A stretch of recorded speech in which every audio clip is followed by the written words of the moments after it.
Welcome to the Roll for Crit podcast, the official podcast of rollforcrit.com board game store. I'm Jonathan Estes. I'm Will Keeler. This week we have a lot about dragons. It's a lot about dragons. It's a dragon of dragons. It's a flagon of dragons. A wagon of dragons. I wonder if there is an official naming for a group of dragons. Like, you know how you don't know other species actually have names? Is there one for dragons? I think it should be a scale of dragons. Scale of dragons? That doesn't sound like it. Well, if a crow is a murder, maybe a dragon is a slay. Because you murder crows and you slay dragons. I don't know. I don't know how they got their names. I bet there is, though. Let us know if there is an official one. Yes, lots of dragon stuff this week. The first thing we're going to talk about. So, I have been following the virtual reality realm.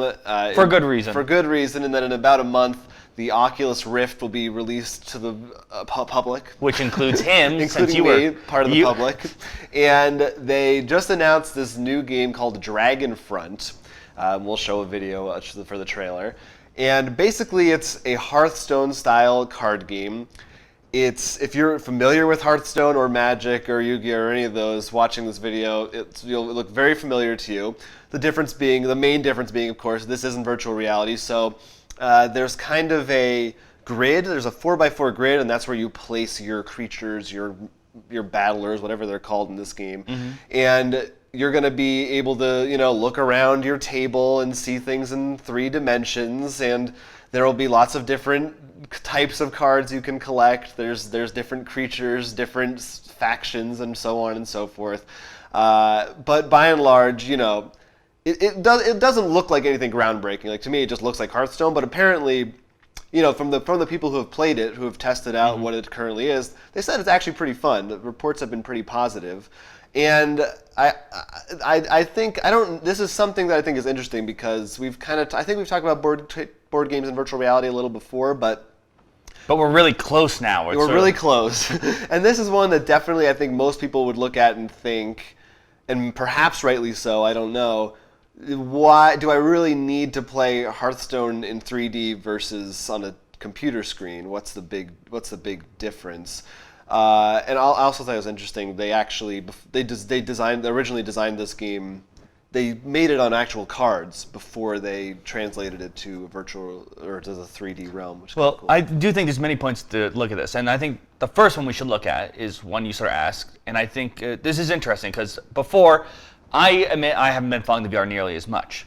So when you sort of start introducing me to more of the games that are actually coming out with it, I was really surprised some of them you were like, oh yeah, it's a 2D platformer. It's not first person, but it's this. Like, right. So why don't you start off explaining why games like that, like this, things that aren't really, oh, look, I'm actually in the cave. Yeah, it's funny because I think, that's what most people, their first thought goes to is first-person games, which are definitely a big thing. Or in general, first-person really experiences, like, even like not game-related, like seeing a movie in a virtual reality movie theater or something. Something where you could easily put it on the screen and wouldn't make a difference. But so I have other than one brief demo at Comic-Con a couple years ago, I have not really tried the virtual reality yet. But from what I know and from what people have said, it's a lot more immersive than you think. Being able to feeling like you're actually in a place, it's still a powerful experience, even if you're not the thing you're controlling.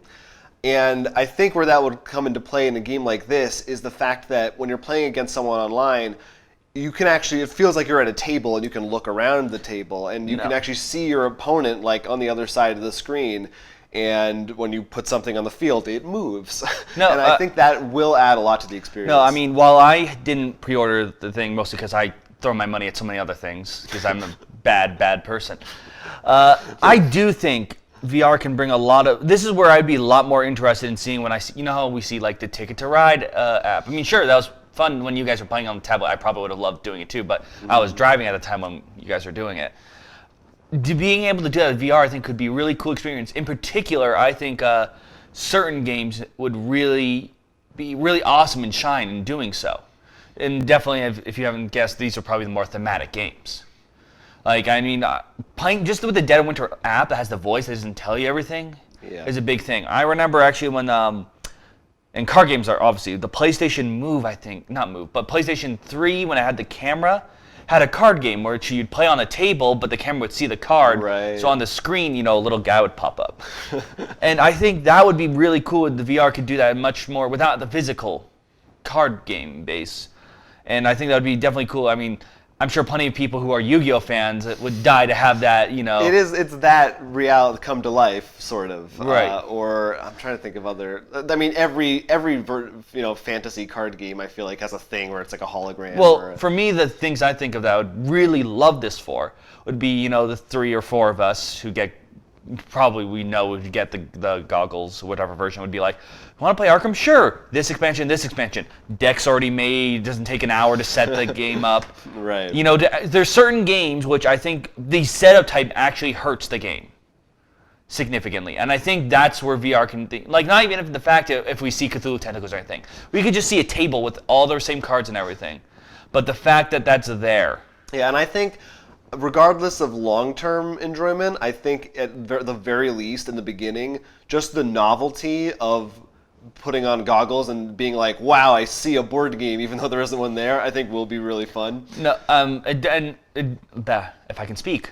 All right, if Tabletopia, I think it was called. Yes. I'd love to see what they do because they, I think, are going to be, or at least I'm hoping they will be, the forefront for bringing games to VR because. Let's be honest, even as awesome as we both agree VR is, it is still a hefty price to get into. Right, sure. And considering board games are already hard, and some people be like, well, I already own the physical copy, why? So if Tabletopia can really bring that experience in, like with servers, maybe making your own games so you can add your own adapted versions and stuff. And I think there's another one, Altspace VR, that's specifically working on. I think they were the ones who did the D&D, and they have other board games I think that are already in VR too. So it's a thing. Yeah, and another thing I think it would work really well with bringing up VR. One of the things I've been always tempted to do, but is Legendary. We talk about Marvel and but we want other things. People have made custom, really good, I actually looked for pictures of Transformers, the one that'd be said I'd love, so it actually looked interesting, not just we just came with a ability. People could easily just skin a game. No, yeah, and I can't, what I'm saying is I don't have the printer Right. or the materials to print out, a nice card stock to do that. But in a game like that, you could insert, in essence, the expansion. For print and plays for Kickstarters, that's huge because Yeah. a lot more people would try your game out probably and buy it if they don't without having to even do anything. Yeah, I think. Same for non-VR. Overall, I think it'd be a very interesting experience in board games. We don't know fully how it'll turn out, but I think we both be in agreement in saying we hope it does well. We hope VR is just helpful for everyone. We don't want it to just everything does well. Yeah. You never hope things don't do well. Well, but that's Dragonfront. That's coming out sometime later this year. I don't think it's with the launch of the Rift.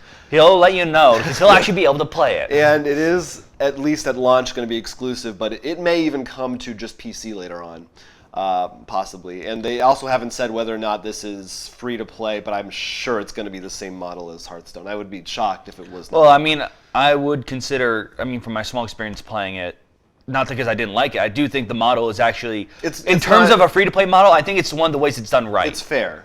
Yes, which I think is very rare. Yes, increasingly these days. But the dragon stories don't stop there. Oh, is there one that doesn't even have a dragon involved in it? No, there isn't.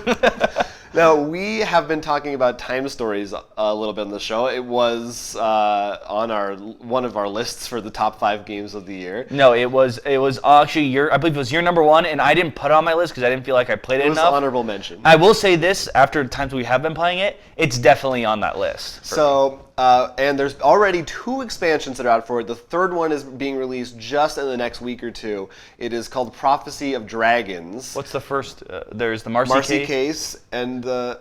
Oh, no, you're right. It is only 2. You forgot the base. I was thinking of the base as being an expansion, but it comes There's with 2 stories already out, Right. we should say. The third story is coming out. This is a really interesting one. Yes, so what's very cool about this one is not only do you travel back in time to the Middle Ages, but there are, in fact, dragons and magic in this realm. So it takes the same basic premise. If you don't know time stories, there's sort of a time agency and, things are going wrong in the past. You got to fix it. There's plenty of things that. Well, the way the game works is there's a set of cards, and you actually turn over a card in a location, and that tells you what's going on there. So it's very thematic, it tends to be very immersive. I mean, each story, like the first one that comes with the base, is definitely, at least in my head, wasn't nearly. There is combat in it, plenty of times in a fight, but we weren't thinking like that. But I felt like in the next one was definitely in my head. We were thinking much more like fighting. So they have the lots stories of different... actually adjust to whatever the story should be. And this one is magic. So I think the interesting thing to talk about with this, well, I guess, I don't know if there's light spoilers, I guess, for the second expansion. No, we're going to say this now. There probably are going to give light spoilers. We're going to try to avoid it. Very light. But there are zombies, basically, in that expansion. So I guess they have done, and the first, they all have kind of like supernatural elements, I guess. Well, but yeah. I guess this is the first I have one. my theories. We haven't finished the second one yet. Right. Because, we just haven't gotten time to get to it. But this is the first one where I feel like it's really blatantly not of this realm. Well, doesn't it say like it's an alternate? I think the idea is that the timeline's been corrupted, and that's why there's magic and dragons. I think. I think you're supposed to be writing that. I could be wrong though, but yeah, I don't know. It's kind of cool. It makes it more than just time travel. It's everything, which is. I mean, I'm excited, and the art, it looks very different too. You can see this. Well, no, even I think these two are completely different artists too. No, that's why I love it. Each set does feel like its own thing. In fact, we were talking about the one of the things that we love about this is that there's a make your own. Right, thing, they actually have a guide to create your own scenarios. Earlier, a lot of people have been making some Bioshock ones, which were like, that's a great idea. But recently, I thought and realized, what this is literally, it's Assassin's Creed. It's perfect for that. And I think one of the things I like what they're doing, which Assassin's Creed isn't doing with their games recently, which is one of the reasons why I stopped, is right after this, we're going to Egypt. Like, we're crossing the globe in timelines. I feel like Assassin's Creed, like, sure, the Middle East is different. Italy was cool. Then we're sticking in, like, Europe. It's been... No, every expansion, it seems like a very different theme, which is important because you got to convince people to buy these. Yeah. You have to make them good enough. Because I think that would be... It's a lot more interesting to people. I think, like, doing a medieval one, it does throw people off a bit more.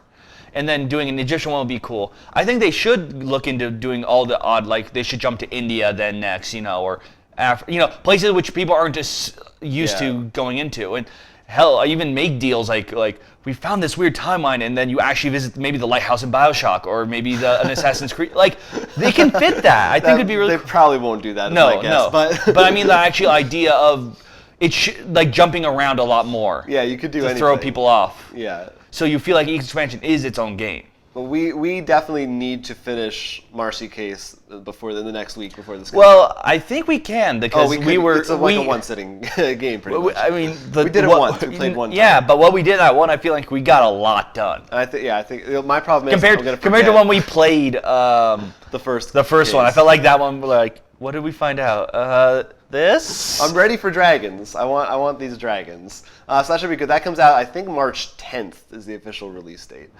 So that'll be pretty good. Now, of course, we can't have a show about dragons without mentioning the other thing. Dragonheart. They announced the sequel. No, they didn't. But we already know they're working on a brand new Dungeons and Dragons movie. Behind us, you'll see the poster for the previous Dungeons and Dragons movie, which has nothing to do with this one. Thank God. But that's what it is. Which I think we should watch it and do a special show, a special review. Oh, of course we should. But this new one, we got kind of not much new news. We got a morsel from one of the producers who gave a statement comparing the tone and the feel of the movie to Guardians of the Galaxy. That was their frame of reference. And they basically said, how we have The Hobbit and Lord of the Rings in terms of our fantasy kind of epic movies that are more of a somber approach, and that this is going to be more of the fun adventure romp. I definitely agree for the following reasons. One, we're getting the World of Warcraft movie out soon. That's right. And I think then it would just look like a generic copy of it. Two, how I think this would be really cool to be done is actually more like Princess Bride. Like, you sort of just jumps out like, wait, why am I doing, like it goes back into the game. That's a good. Because I think it would work really well in that style. I don't know if you mean how literal you're taking that comparison. They did say that I believe it's all going to be within. No, I'm fine with that. universe. I do think though it needs humor. Oh yeah, But I mean, I think that would be a great idea for actually to go out into a table and stuff. it could be. Yeah, maybe but it'll be a Lego I- movie twist. It can definitely stick in the verse. I don't think that's a bad thing. Yeah. Because I think part of the reasons, one of the reasons I actually have enjoyed playing our D&D games, compared to, because when I first knew D&D as a kid in the past, to me it sounded really, I wasn't into it because the idea was, oh, we just rolled, like it was just numbers and like there wasn't anything. But this is more like, it's not as much about rolling numbers and dice, it's being like hanging out with friends and being silly, like, Yeah. I shoot an arrow. Why'd you shoot an arrow at that? And then I roll. Right. Oh, you started a fight. Most D&D games are a little, have Yeah. somewhat of a goofy side to them because it's hard not to. Right, and I think that that will make a lot more people interested in D&D and bringing what it actually can do. It's not meant to be just, here's a fantasy thing. It's a fantasy thing where you can be who you want to be. You can be a silly elf. You can be a really mean bard. You can do what you want. And they also kind of alluded to the idea that it seems like they want this to be another, a Marvel, a Star Wars, a universe where they can have many different movies. That worries me. I mean, I think it's possible with D&D, but it worries me. I don't know. It's like after Marvel did it, I feel like it's gonna be World of Warcraft. You know, World of Warcraft succeeded, then a lot of MMOs came out, and most of them aren't good. Mm-hmm. Like It's a I tough know thing to Ghostbusters is doing do. that. That's actually what scares me about Ghostbusters. Not like, you know how people complain about all female cast or this. Like, no, that's not what scares me. It's scaring me that now they're writing as a universe. I'm like, no, just let it be its thing. Yeah, there's such a thing as stretching a property too thin. But if anything, D&D certainly has the material. No, that's what I'm saying. It doesn't worry me as much as Ghostbusters. It really depends on how good is this first movie. Right, no. That'll be the thing. But I don't even know if we have a date for that yet. I don't even think they're not even close. No, I I'm think fine they're just taking their starting time. it. Yeah. I'm definitely always fine with. But I think it'll be good. That's all our Yep. dragon news. There wasn't much new. It was all dragon themed all the time. We're gonna change our thing to dragon for crit. We aren't. It's not even doesn't even As make much as I sense. like them. As much as we like Roll them. for dragons. Yeah, even worse. But we have just a few Kickstarters for you this week. What do you got for us? First up, this one sounds cool. Yeah, this one is Steam Court. This one actually is a second release of it because they actually they say in their video pretty much they didn't know as much, so they went to a manufacturer who was much more expensive, and it didn't pass that way. So now they got down to a much fairer price. And what this game is it's a trick game, so pretty much you're taking rounds and whoever takes the most wins. And if you haven't guessed it, it has a steampunk theme. I hadn't guessed it. But in essence, you all have a different role, which allows you to play or get more cards. I think the one except, and usually they give good ability. The exception I'm thinking, there was one called the T-Boy who has to shuffle and give away his best cards. Okay. So I think because he's like the butler or something. Oh, okay. T-boy. But it seems like the whole idea is you're trying to build machines by emptying out your hand and equipment to please the queen. I like that. It looked like just a very fun game if you like the sort of the love letter, rounds kind of game, but also steampunk theme. I feel like steampunk is still is kind of an untapped board game market. There isn't really in general. Steampunk is not a genre that gets done a lot. It is and it isn't. No, it is. It is when it's not something very official. Like I see, like Cosplay and stuff. no, not even cosplay. Like on Kickstarter, usually like those ones that's like it's just a deck of cards, Steam, or like right. like it's not the stuff you really are gonna see ever again on a shelf. But in terms of actual like AEG, Asmodee from them, yeah. The only thing I can think of is actually Smash Up. And there's that one. Maybe a few more. There's one that's is not out yet. That was going to be the next Dice Tower Essential or whatever. It was like Steam something. Yeah. Yeah, it's something. You mean compared to Zombie and Cthulhu? Right, exactly. And maybe compared to my next game. Cthulhu does tend to have steampunk elements a lot. I notice. Nerds and their crossing of elements. This goes for $29. And yeah, I think it sounds. Like I said, I'm game. And the idea of a steampunk court is also different. So next up, we've got the Wastelanders 2048, and I think this is a post-apocalyptic game, which I think is kind of now the new Zombies and Cthulhu. I've seen a lot of these on Kickstarter. No, I definitely agree. Partly because zombies and post-apocalyptic sort of tend to be together. A little bit. Well, this is definitely more And of the, Cthulhu. They all tend to. This is more of the Mad Max type Right. of thing once again, and basically it's post-apocalypse. It's a tile-based map, and you're exploring, and you start with one Wastelander. And as the game progresses, you get more, and you're exploring, you're expanding, you're exploiting, and you're exterminating. It's a competitive game, and when you see someone else, you're going to be getting weapons, and you can try and kill them and that kind of thing. I think it looks kind of cool, but part of the reason I did bring it up was just because I think it's interesting that this really is seems like this is the new thing now. Well, We've been seeing it a lot. I mean, it's been very interesting because I think part of the reasons Fallout played a big part in this. And I started with 3, so I apologize I cannot quote on 1 or 2 or any of the other spin-offs. But with 4 hit such a huge popularity, and then there was the Mad Max movie. Right. I think for a lot of people, what a lot of people see right now, and it's very interesting, sort of very pessimistic view, is we're already doomed in terms of like the environment and politics. So Right. the idea of a world where you get to skip past all the bad stuff that got you there, and now you're making your own name. It's really sort of like is. it's like getting in the Wild West again. I was going to say, that is really, post-apocalypse is just Wild West with mutants. Like, there's not much of a big So I difference. think that's one of the reasons it really attracts people. It's sort of We're in a place right now where people are... they want in their minds. It's like getting that It's the clean inevitable. slate. Yeah, it's an inevitable way to get that clean just slate. end it all. But this looked unique enough. It wasn't just you're not saying it was like, oh, that's another. Yeah, no, it hasn't reached that point yet. Yeah. I think this had some coolest elements to it. And for only $32, you can experience the end of the world yourself. Now, this next one, it's got a terrifying image for it. Yeah, this actually Cults something. Yeah, it's Cult.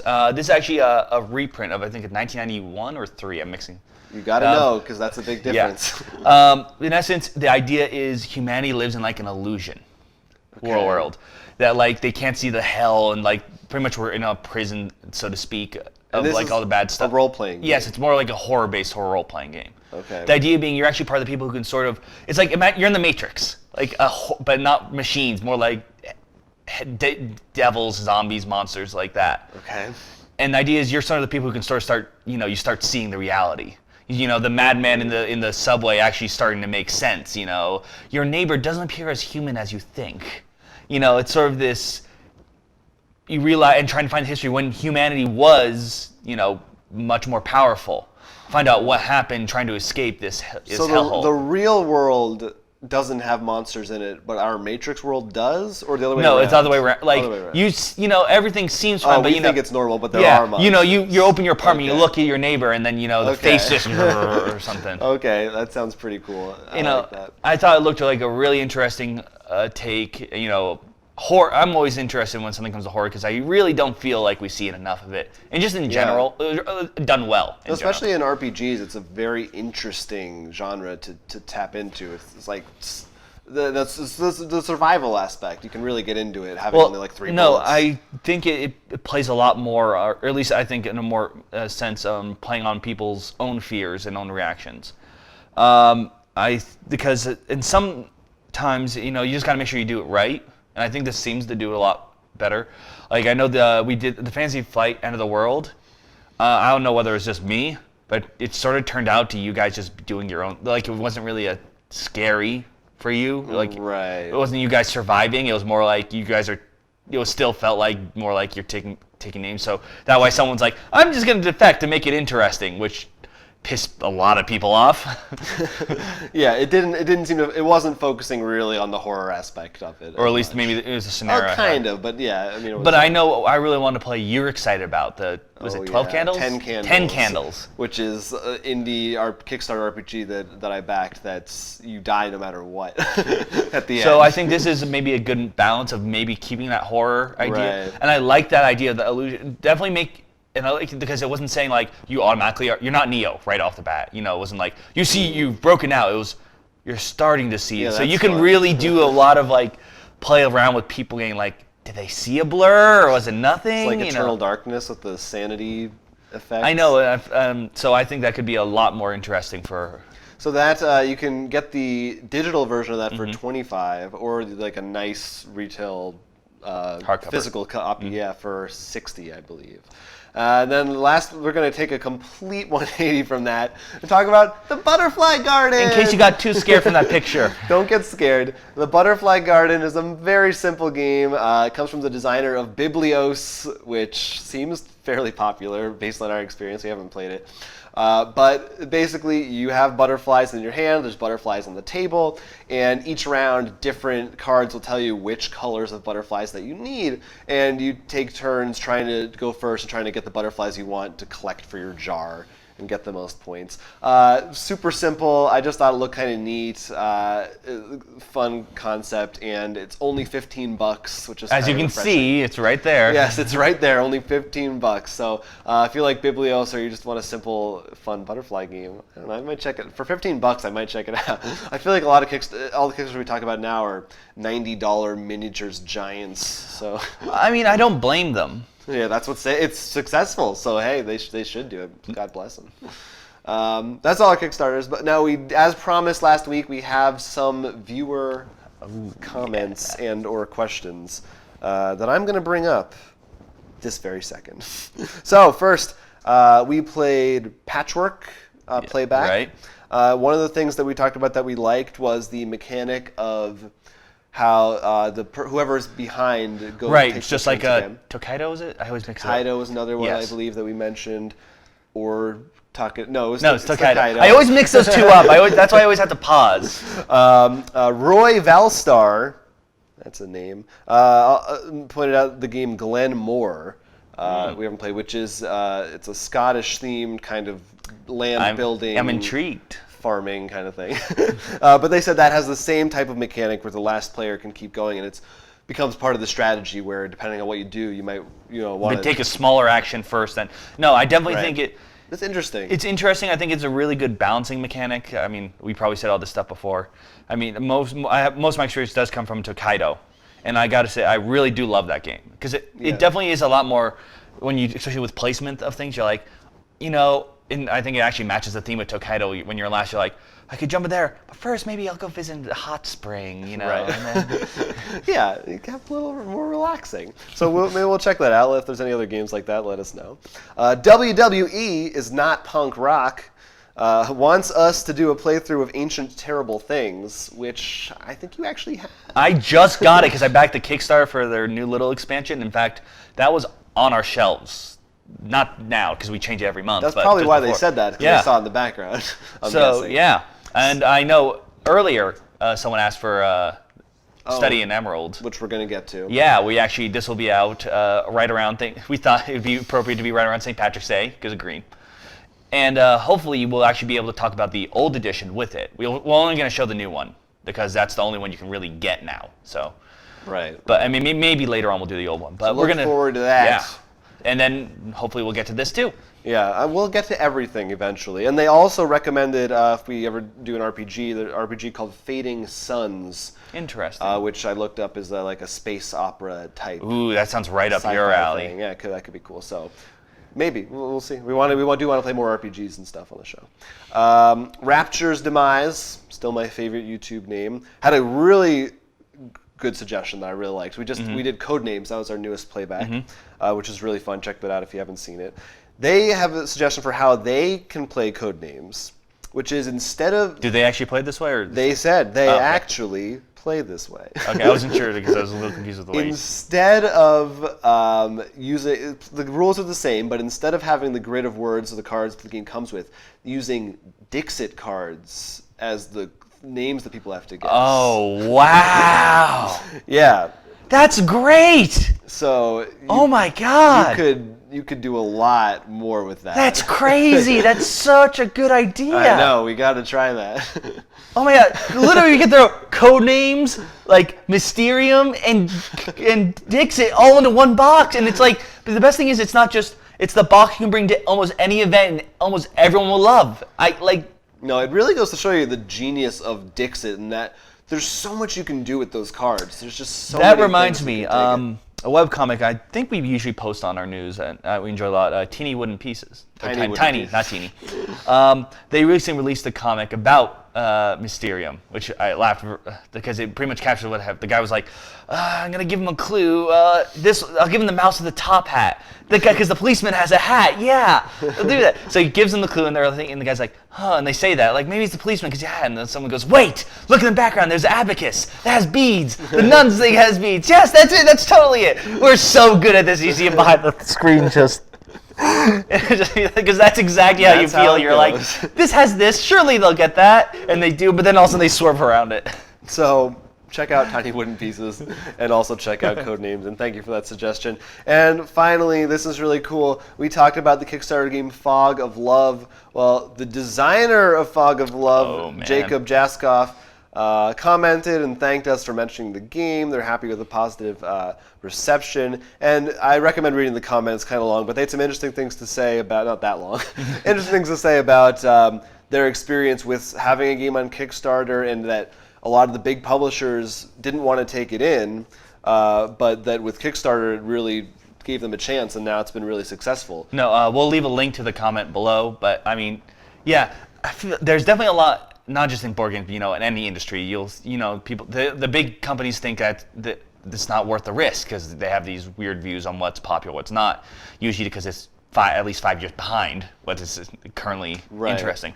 So they'll be like, no one wants this, but you put it on Kickstarter and everyone's like, wow, this is actually interesting. I could actually play this with someone. Or because it's just a thing that doesn't exist yet. Exactly. People are afraid to take a chance on something new, but usually, in my experience, in movies, whatever, people want the thing that's new. That's what does the best. Guardians of the Galaxy, Avatar. Well, in particular, especially if it's something that those things are tropes, but they're presented in an original way. Is my point. And well, in this case, I think it's interesting because he says it. We said it in the video. He says it in his Kickstarter. It's something that exists in other media, but not in the board game. Exactly. And it's giving that perfect balance of the romantic comedy style. That isn't just, comedy style. Pick up the phone.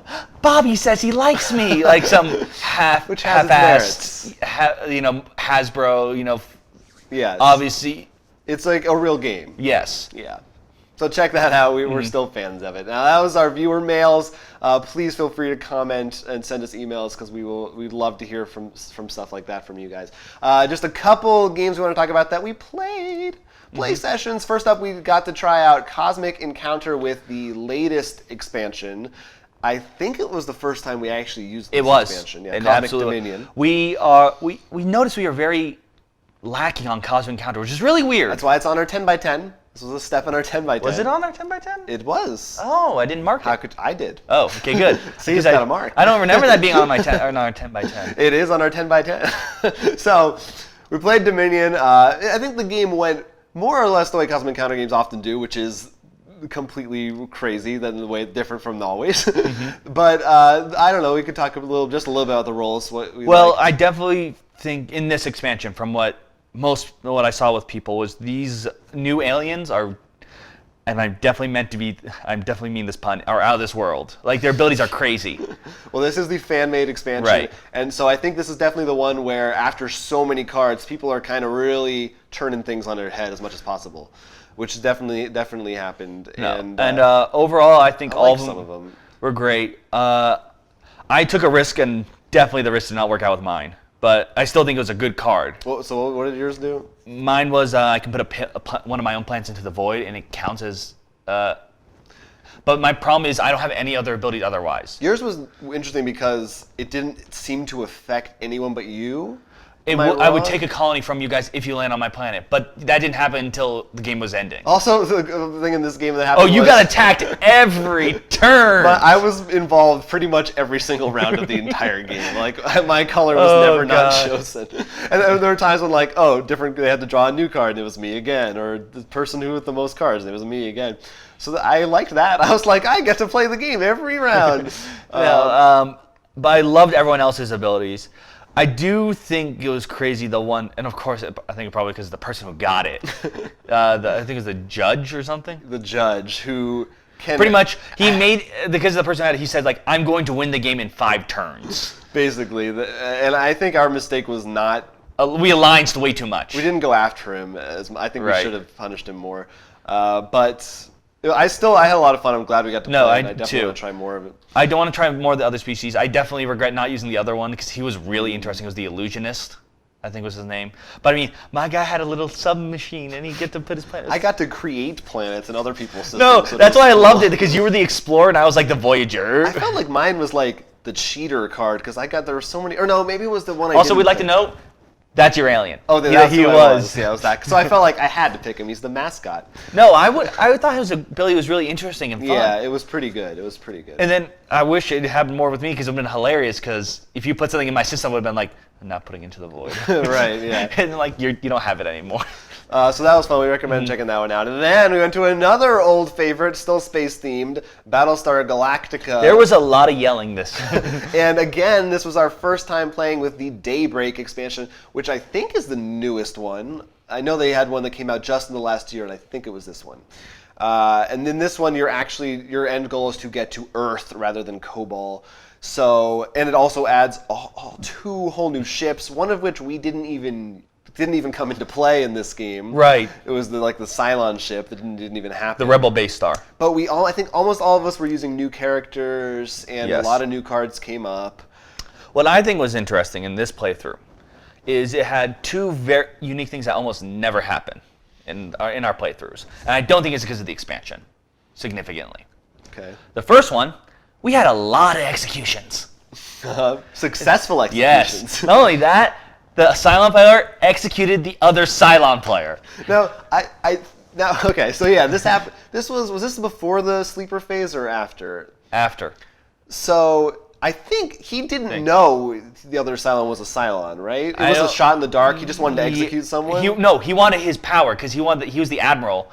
The president decided to execute the admiral in order to become both the admiral and the president. Right, and so, but it was kind of, in a way, it turned out to be a brilliant move because we trusted him. Trusted him because he killed a Cylon. So we were like, yeah, this guy is on the level. But then it turned out later, not so much. No. And now the Cylon is both the president and the admiral. And then they played an action where pretty much if we jumped and you were in one of 2 places, you got executed, in which you and Neil were executed. Right. Now, the reason we left you guys in there is because this is the other thing that happened, which is really weird, I feel like, which definitely really hurt the Cylon players. For the first time ever, we were like golden on resources. Usually we're like, we have 2 jumps left and we have maybe like 2 food, 4 population. Yeah. But this time we were so good, we're like, you guys gonna die? Let's lose the morale. Yeah, it was pretty good. It was still pretty close. Like, we won. Humans won. Yes. I think if there had been one more Cylon turn, they probably would have been able to kill us or get pretty close. But our last turn was basically just a final gambit to just jump one last time and win. We basically just sacrificed everything else and we're like, just jump, But jump, still, jump. compared to other times that have come we up. felt pretty confident towards the end. Because that's what I said. There was usually what I'm thinking is resource control, but so many times we were like, oh, let's fail this one. Yeah. Well, I think what we really realized is that having the cards in hand were much more important. It's much more, because a lot of times what you do is you go all in on a thing, and then when the next thing comes out, you're screwed. So you got to pick your battles. And the new space in this that I think really benefits humans. Not the missions necessarily. Oh, give a card to everyone. Yeah, there's a space. But that gives everyone the draw Cylons cards. too. True, but being able to draw cards outside your turn. No, that new ship, I loved it. I was on that ship pretty much the entire time. Yeah, and those missions are also pretty interesting. We didn't see all of them. No, they were really good. They were pretty much. They give you distance sometimes, although rarely. Only 2. Yeah. I looked into it later because I was curious.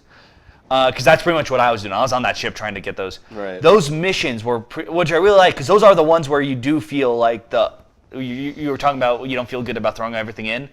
They are, because the good things are like, if this happens, destroy the Cylons, flip the thing over so then they can't throw super things at you, or get the Rebel Base Star. Like, there are things that are go big, go home that actually feel really good about going big and going home. We also had... It's not just, we pass, so what happens? Nothing! Oh yeah, that's the worst.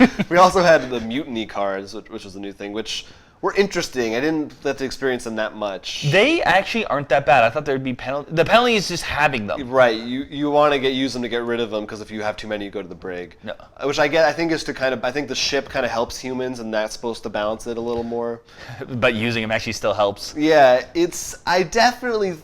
I feel like this expansion overall helped the humans a little more than it did the Cylons. I feel, but I kind of feel like Pegasus did the same thing. I don't know.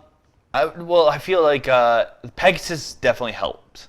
I think the humans Having more. that ship is huge. No, but it also added. Well, both add treachery cards, so that's a new element. But I feel compared to the last one, this one made it. I think so. It's much more of a.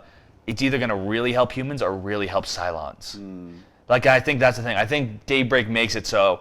If it's going to really push towards the Cylons or really push towards the humans. Like, because I didn't think treachery cards were nearly as bad in this one. They had things like that punish you now for discarding them. That was bad. It stunk. But you had so many of them, like the triggering of what's it called? Oh, treacherous or reckless. Reckless was much harder and not nearly in a skill check, hurting us as much. So it's like, well, now those abilities are really good now. So I thought it was. Definitely. It was a good, solid edition. All those expansions are good, and there's still like a whole section that we haven't even explored yet in this. But it was fun. We love Battlestar Galactica. Recommend you check it out. I think that's it for today's show. Yeah.